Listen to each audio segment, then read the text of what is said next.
बिस्मिल्लाहिर्रहमानिर्रहीम, अस्सलाम वालेकुम। लाखों करोड़ों दुरूदो सलाम मोहम्मद मुस्तफ़ा सल्लल्लाहु अलैहि वसल्लम और आले मोहम्मद पर।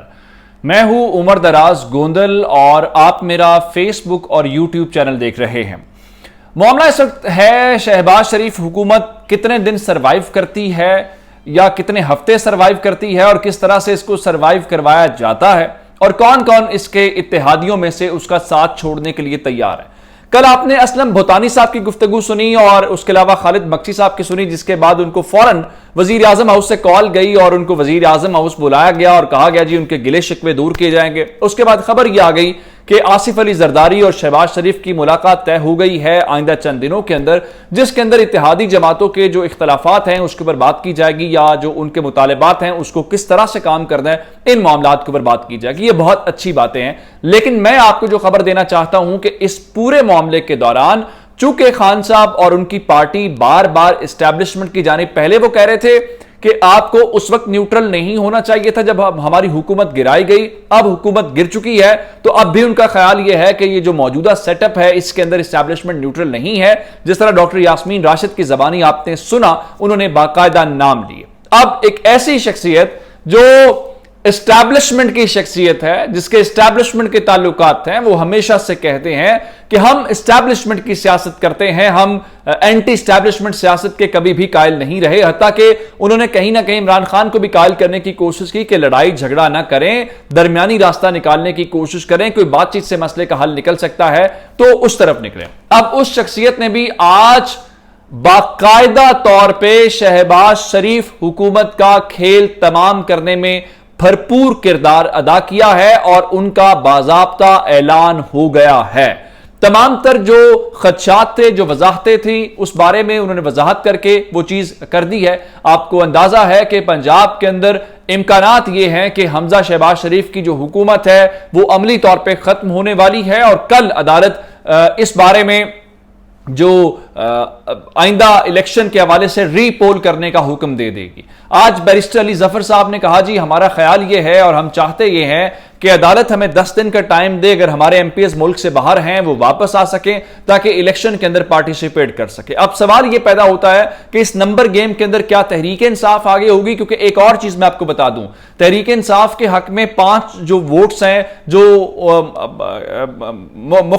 मखसूस सीटें हैं, वो तहरीक इंसाफ को मिल तो गई हैं, लेकिन इलेक्शन कमीशन ऑफ पाकिस्तान ने अभी तक नोटिफिकेशन जारी नहीं किया।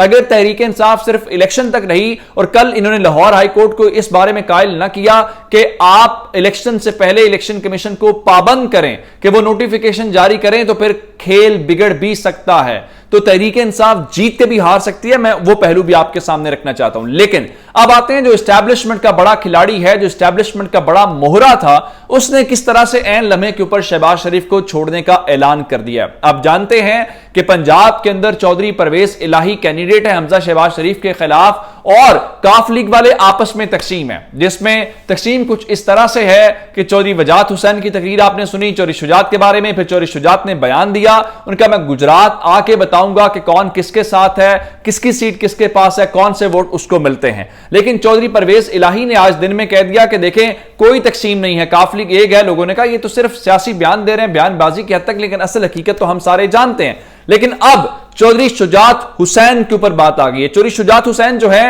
वो हमेशा से, ये आज की बात नहीं है, चौधरी बरादरान में से चूंकि वो बड़े हैं और वो एस्टैब्लिशमेंट की जबान बोलते हैं, वो एस्टैब्लिशमेंट के इशारों को समझते हैं, एस्टैब्लिशमेंट उनको ना भी कहे तो वो उसी तरफ, उसी पलड़े में वजन डालते हैं जहां पे एस्टैब्लिशमेंट की ख्वाहिश होती है। ये एक सियासी हकीकत है जो हम तवील अरसे से देखते आ रहे हैं। अब चौधरी शुजात हुसैन ने होना तो यह चाहिए था कि अगर वो इनके साथ हैं, यानी विफाक के अंदर वो कहते हैं कि चौधरी सालिक हुसैन ने उनके कहने के ऊपर शहबाज शरीफ को वोट दिया, तो पंजाब के अंदर भी तो उनका ही उम्मीदवार है हमजा शहबाज शरीफ। लेकिन चौधरी शुजात ने आज तमाम तर जो अफवाहें थी, तमाम तर जो खदशात थे, उनको खत्म करते हुए इनका साथ छोड़ने का ऐलान कर दिया है और उन्होंने कहा है कि हमारे कैंडिडेट हमजा शहबाज शरीफ नहीं है और ना ही हम हमजा शहबाज शरीफ को वोट देंगे। इसलिए प्रोपेगेंडा करके हमारे जो एमपीएस हैं, हमारे जो अरकान असेंबली हैं, उनको कंफ्यूज करने की कोशिश ना की जाए। हमारे उम्मीदवार चौधरी परवेज इलाही हैं और हम चौधरी परवेज इलाही को ही वोट करेंगे। तो इसका मतलब यह है कि पंजाब के अंदर जो इनकी ख्वाहिश थी कि चौधरी बरादरान या जो काफली के लोग हैं वो हमजा शहबाज शरीफ को वोट देंगे, अगर रीपोल होता है तो मामला थोड़ा सा मुख्तलिफ हो जाएगा, तो ऐसा नहीं हो पाया। अब खेल सारा बिगड़ गया है और खेल बिगड़ने के बाद अब उन्होंने भी चौधरी परवेज इलाही के हक में वोट डाल दिया है। अब काफली के तमाम लोग भी हूं और 5 मखसूस नशिस्तों का भी तहरीक इंसाफ अपने हक में करवा ले तो पंजाब के अंदर गेम बदल सकती है और तहरीक इंसाफ इक्तदार में आ सकती है। अब आपको यहां तक चौधरी शुजात वाला मामला हो गया, एमकेएम की बात मैं आपको बता चुका हूं, जेयूएफए की बात मैं आपको बता चुका हूं और बलूचिस्तान अवामी पार्टी की बात बता चुका हूं। अब इसके बाद एक और जमात है अवामी नेशनल पार्टी। अवामी नेशनल पार्टी भी लंका ढाने को तैयार नजर आती है। उसकी वजह यह नहीं है कि इनको कोई इमरान खान की मोहब्बत जाग गई है या इस हुकूमत से। वजह क्या है कि अवाम का मूड ये देख रहे हैं कि ये हुकूमत इतने इब्तदाई महीनों में गैर मकबूल नहीं होती जितनी ये हुकूमत गैर मकबूल हुई है। इसलिए ये सारे सेफ एग्जिट चाहते हैं, ये बहाने ढूंढ रहे हैं कि हम नाराज हूं इस हुकूमत से, हमारी जान छूटे और अवाम में हम खुल के जाके अपनी कैंपेन कर सके। अवामी नेशनल पार्टी को इन्होंने गवर्नरी देनी थी पंजाब खैबर पख्तूनख्वा की और इफ्तिखार हुसैन को गवर्नर लगाया जाना था, लेकिन इन्होंने गवर्नर नहीं लगाया। हालांकि शाह फरमान को रिजाइन दिए हुए अब 3 महीने होने वाले हैं, जिसके बाद उन्होंने आके अमीर हैदर खान होती ने मुलाकात की शहबाज शरीफ से और माजरत की कि हमें नहीं चाहिए आपकी गवर्नरी। कैसे चाहिए जब आप गवर्नर लगा ही नहीं पा रहे, तो हमने गवर्नर कैसे लगना है। इस सूरत हाल के बाद अब अगले हफ्ते के अंदर अवामी नेशनल पार्टी ने अपनी जमात का इजलास बुला लिया है और जो मेरे पास इत्तलात हैं उसके मुताबिक उस इजलास का सिर्फ एक ही एजेंडा है और वो एजेंडा ये है कि किसी ना किसी तरीके से इस हुकूमत से जान छुड़वाई जाए, यानी हुकूमत से अलहदा होने के हवाले से वो गौर करने वाले हैं। तो जिससे आप अंदाजा लगा सकते हैं कि शहबाज शरीफ हुकूमत किस जाने बढ़ रही है। मैं आपको एक और इंटरनेशनल खबर आज देना चाहता हूं कि नरेंद्र मोदी यूरोप के अंदर थे, जहां पे उन्होंने बड़ी मैशतों के इजलास में शिरकत की। वहां पे तो चले पाकिस्तान पार्ट नहीं है, आपको पता है कि चीन वाले मामले के अंदर हमें भारत की वजह से नहीं बुलाया गया और यह तारीख में पहली बार हुआ कि पाकिस्तान के इस तरह से बायकॉट किया गया।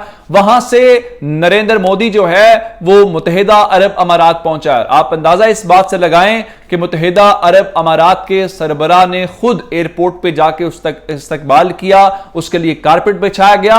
शहबाज शरीफ भी सऊदी अरब से यूएई पहुंचे थे। अगर आपको फुटेज याद हो तो उसमें जाके आप देख सकते हैं कि कारपेट भी किसी ने वजीर आजम के लिए पाकिस्तान के नहीं बिछाया था। तो हमारे स्पीड वजीर आजम, हमारे तजर्बाकार वजीर आजम को यह जानना चाहिए कि दुनिया के अंदर उनका इस वक्त क्या हाल है। और यूएई ने भी टीम भेजनी थी और सारा कुछ पैसे ना सऊदी अरब से आई हैं ना यूएई से आए हैं, और लेकिन आज नरेंद्र मोदी का वो वहां पे खुद इस्तकबाल कर रहे थे। ये सूरत हाल है। अब मुक्तदर हल्के भी परेशान हैं। परेशान इसलिए हैं कि एक तो सारी बातें उन पे आ रही हैं, जैसे आज शेख रशीद ने बात की और शेख रशीद ने कहा देखें इन्होंने जब वो जाते थे अपने दोस्तों से मुलाकात के लिए तो उनको वक्त लेना पड़ता था, और वक्त इसलिए लेना पड़ता था कि अंदर शहबाज शरीफ मुलाकात कर रहे होते थे और वो इमरान खान को आके बताते थे कि शहबाज शरीफ की वहां पे मुलाकातें मुक्तदर हल्कों के साथ हो रही हैं। तो इमरान खान कहते थे कि वो किसी को भी वजीर आजम बना देंगे, शायद खाकान अब्बासी को या किसी को भी, लेकिन शहबाज शरीफ को वजीर आजम कोई नहीं बनाएंगे कि उनके ऊपर इतने केसेस हैं। लेकिन एट द एंड वो हो गया, आज वो भी भांडा फूट गया।